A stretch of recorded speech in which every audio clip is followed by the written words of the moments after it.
So here's a question. If God is all-powerful, and if God is supposedly all-loving, why do terrible things happen to good people? I mean, it's the oldest question there is, right? The problem of evil. Mm-hmm. Why did God watch Jesus die on the cross without stepping in? Why do righteous people suffer while, corrupt people seem to be doing just fine on their yachts? It's the classic cosmic riddle, and theologians have wrestled with it forever. Most people just land on, well, God works in mysterious ways. Right. But today we're looking at a document that claims to have solved it. And not just solved it philosophically, but almost mathematically. Yeah, we're doing a deep dive today into a sermon called Man's Responsibility and the Path of Restoration Through Indemnity. This was given by Myung Moon, founder of the Unification Church, back on March 1st, 1983. And I have to say, whatever you think you know about this group, this text is, well, it's dense. It is. It's not just a Sunday sermon. It feels more like a lecture on the physics of spiritual history. That is a very good way to put it. Physics is absolutely the right word. He isn't presenting this as just, religious advice. Oh. He's laying it out as a universal law, like gravity. He covers three massive concepts here: human responsibility, restoration by indemnity, and the perfection of the world. And his whole argument is that without understanding these mechanisms, these gears turning behind everything, you can't understand history, and you definitely can't save the world. And that's our mission today, really. To trace that logic. We want to understand this distinct worldview. Why is there so much emphasis on hardship? Why this sharp critique of modern Christianity? And what's this mathematical reason he gives for why suffering is, I guess, necessary? Let's do it. Okay, so he starts off swinging, honestly. He goes right after what he calls the easy attitude of a lot of modern Christians. That idea that I believe in Jesus, so I'm saved, I've got my ticket, and now I can just sort of relax. Right, the critique of passive faith. Moon argues that a lot of Christians treat salvation like a transaction that's already done. And he uses a really provocative analogy. He says if you think you can just believe and get endless blessings without doing any work, you have the attitude of a thief. A thief? Wow. Yeah. That's not pulling any punches. Not at all. But follow his logic on it. A thief wants the result, the money, without the process.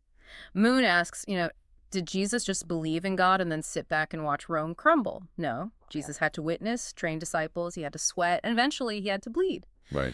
So Moon asks, if Jesus couldn't just relax and believe, why on earth do we think we can? It's a call to action. He does this really interesting rereading of John 3.1 Cine. You know the verse? Probably the most famous one in the Bible. For God so loved the world. Exactly. Moon points out that most people just focus on the second half, that whosoever believes in him shall not perish. It becomes all about the individual believer's soul. But he says the key is right there in the first half. God so loved the world, not the church, the world, the cosmos. So the goal isn't just to get a membership card for your church. The goal is to actually fix the physical world. Precisely.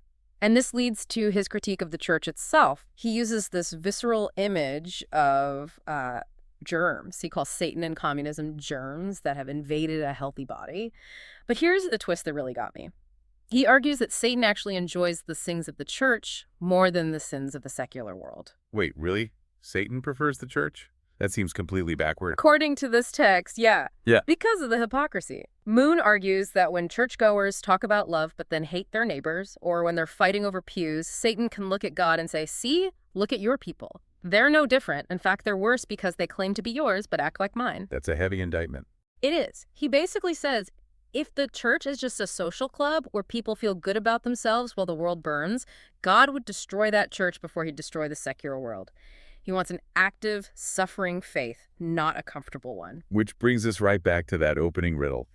If the goal is to save the world, why doesn't God just fix it? Why didn't he save Jesus from the cross?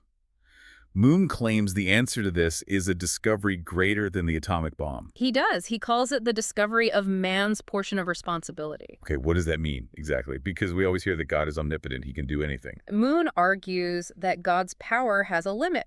Not a limit in, strength, but a limit in principle. Think of it like a parent teaching a child to ride a bike. Okay. You can hold the seat, you can steer for them, but eventually the child has to pedal. If the parent just pedals for the child never learns. They never become a cyclist. So God is the parent who has to let go of the seat. Yeah, exactly. Moon argues that for humanity to have value, to be co-creators, we have to have a portion of responsibility that is ours alone. Let's say God does 95% of the work, but there's a 5% that is man's portion.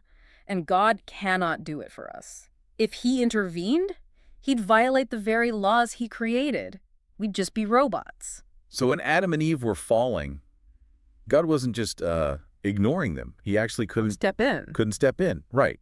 Because if he did, they'd never fulfill their own responsibility. They would never become true owners of their own love. Right. And he says humanity is now hooked or held back by that failure. We're sort of stuck until someone finally fulfills that human portion of responsibility. And this must be why he talks about the front line. So you can't fulfill this in the rear area. You have to go where it's difficult. This explains so much about the lifestyle of his followers, especially back then. He asks them, why do I push you out? Why do I make you work so hard? Yeah. He says it's not because he's mean. It's because, according to the spiritual physics, you can only generate the energy to pay the debt when you're at your limit. If you're comfortable, you're not paying anything off. That idea of paying off a debt, that's the perfect transition to the next big concept here. Indemnity. Restoration by indemnity. Yeah. I feel like indemnity is usually a legal term, like for insurance. If I crash my car, the insurance pays indemnity. It's very specific here. Indemnity is the process of paying the debt for sin to get back to the original pure state. And he lays out this very structured hierarchy. It's almost like a video game. A video game? Well, yeah. There are 8 levels of indemnity you have to climb through. Individual, family, clan, society, nation, world, universal, and finally, cosmic. So really it's like a game. You have to beat level 1 to unlock level 2. In a way. You can't save the nation if you haven't paid the indemnity to save your own family. But the mechanism for how you pay this debt is where it gets really fascinating. He brings up what he calls the law of sacrifice. This is where he references Darwin, right? Which was, I have to say, surprising to see in a sermon. Yes, very strange. He brings up Darwinian evolution, the strong eating the weak, but he gives it a moral justification. He says the lower level of existence creates value by being sacrificed for the higher level. A vegetable is killed to sustain a cow. That gives the vegetable a higher purpose. It becomes part of cow. Right. Then the cow is sacrificed to feed a man. And the man, he sacrifices himself for the nation for the world for God. The smaller purpose must always be sacrificed for the larger one. That's the law.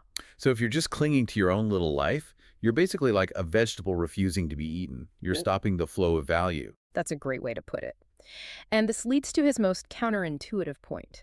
If you are a righteous person, and the satanic world attacks you, persecutes you, and you endure it without crumbling, you automatically inherit the blessing. He calls persecution fertilizer. Fertilizer. So the more people hate you, the more you grow. Mathematically, yes. Myung argues that when Satan attacks a good person, Satan puts himself in debt. It's like a cosmic lawsuit. If you're innocent and you get beaten up, the judge awards you damages. So Myung looks at the persecution he's facing, and you have to remember, this is 1983. He's facing court cases, media attacks, and he says, this is great. This is the quickest way to clear the debt. He actually says the Unification Church will prosper because it's hated. Right. He says if the world loves you, maybe you're just part of the world. But if the world hates you and you're standing for God, you are collecting spiritual credit. It completely inverts how we think about success. So that's the theology. But the sermon isn't just abstract. He pivots pretty hard into the political and social situation of 1983. And this is where you really see how this indemnity concept plays out in the real world. Yeah, it's very grounded in the Cold War.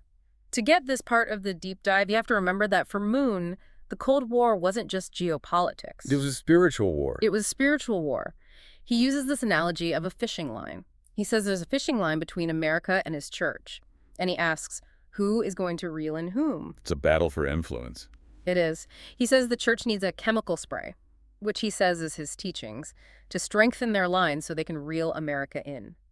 He was terrified that America was drifting, becoming weak and secular. And the big threat, the thing they're trying to save America from, is communism. To Myung, communism isn't just a political system, it's the germ we mentioned, the arch enemy of religion because it denies God. He sees the Cold War as the final showdown between God and Satan. Which explains the media projects he talks about. He mentions the Washington Times. Yes, the Washington Times had just had its first anniversary. He explicitly says it was founded to combat leftist media bias. He feels the mainstream media only reports things that make the government look bad. So he wanted a media outlet that would support the government when it did good things. For him, buying a newspaper wasn't a business decision. It was fulfilling national-level indemnity. And then there's the movie, Inchon. Oh, Incheon, the massive Hollywood production about the Korean War. He drops the number $60 million. In 1983 money. That's an absolutely staggering amount. Yeah. And if I remember correctly, that movie was a huge flop. A critical and commercial disaster, yeah. But listen to how he justifies it here. He asks, did we do that to make money? No.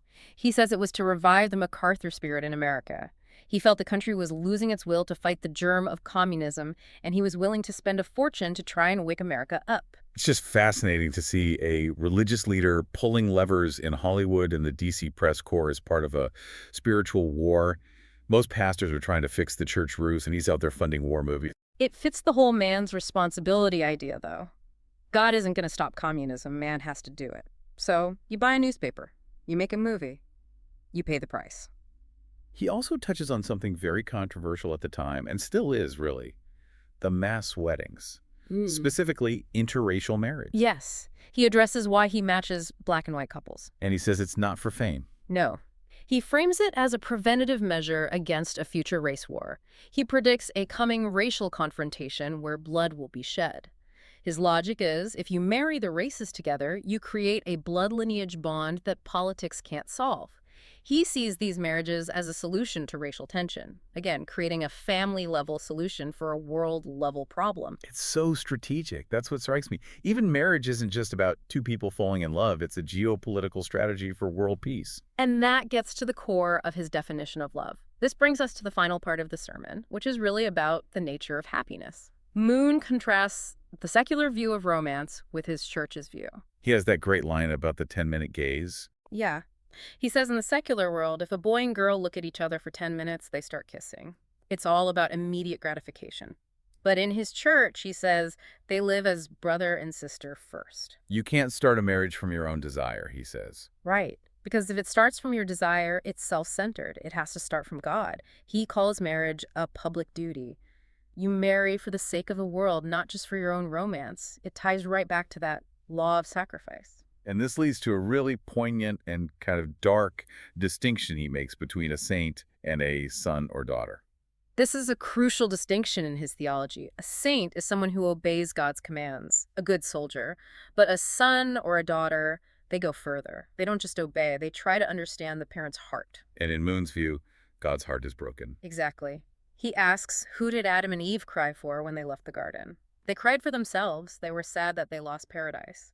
But Moon asks, who cried for God?